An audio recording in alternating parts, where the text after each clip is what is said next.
if given a choice, would you see? I understand that VFX is you're working very closely with the director's vision and the team and how they build the set, and then your work comes into play there.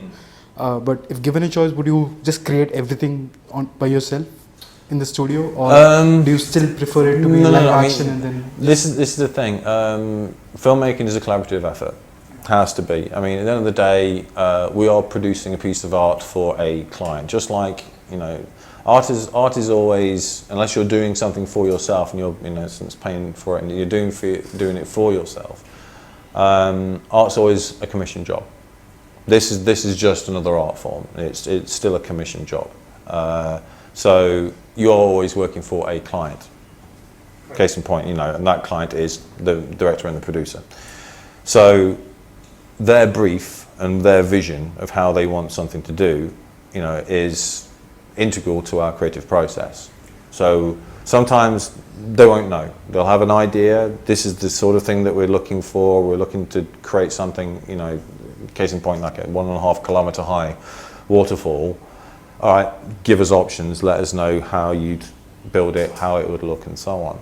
So we'd give lots of concepts. When we were down on the shoot down in Kerala, we had some of our matte paint guys and our concept guys down there blasting out concepts. This is, okay, we shoot this angle, this is how it's going to extend up. This is what it's going to look like in the end. Yes, no, don't know. Okay, that angle's not working. So we'd bounce. We'd bounce between myself, Srini, our concept guy and the director, to not only, frame the shot for composition, but also to see whether or not certain elements were going to work, directly above the hero's head or to the side and so on. So it was, a very, very much a team effort. As go back to the original question of would prefer to just kind of build everything and go, there you go. Ask any artist that'd love to have complete free reign of something, but obviously that's never the case. You work closely with Rajamouli, starting with Magadheera and then very extensively in Eega, and now again with Baahubali. So what are the discussions like when you two catch up for a project? What do we talk about? How many sleepless nights I'm going to get? Pretty much. Nah, it's normally okay. I mean, we've worked with him, like I say, for quite a few years now. So I like to think we are on the same page now.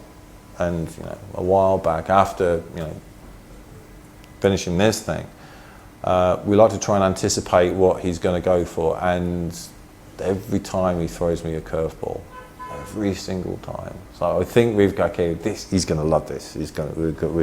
We've busted our chops on this. This is going to look great. There you go. And he's like, yeah, can you kind of, damn. So it happens a lot. We try and anticipate it, and we get it right now. We get it right now compared to what it was previously. Especially with this guy. This guy went through so many design changes before we actually settled on that particular style.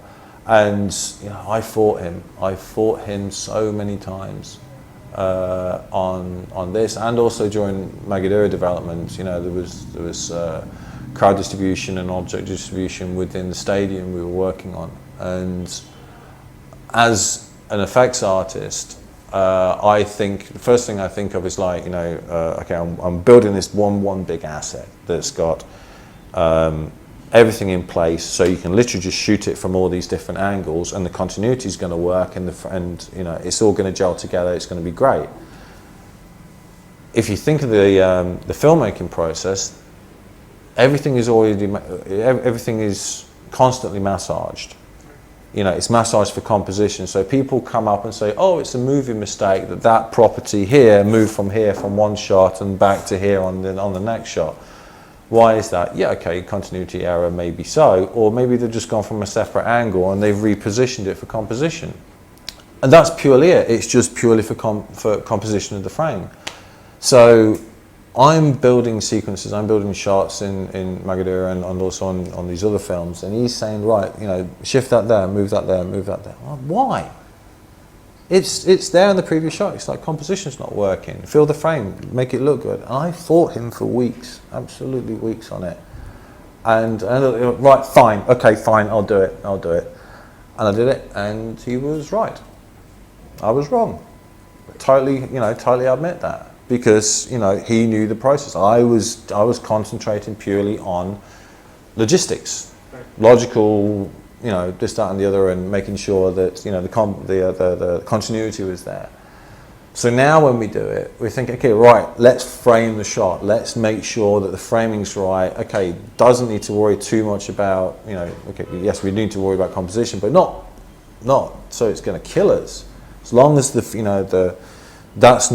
large piece of detail is not intersecting with the heron's head, so you've not got a massive branch going, looks like it's jamming out the top of her brain or something.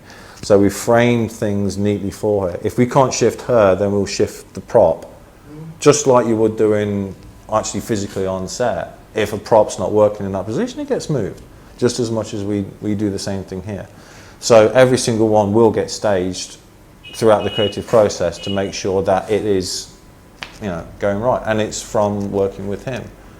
We've learned from working closely with him that this is the sort of thing he looks for, and we've also taken that, and when we work with other clients as well, it's a learning experience. It's a creative, it's a creative industry. So you're constantly developing.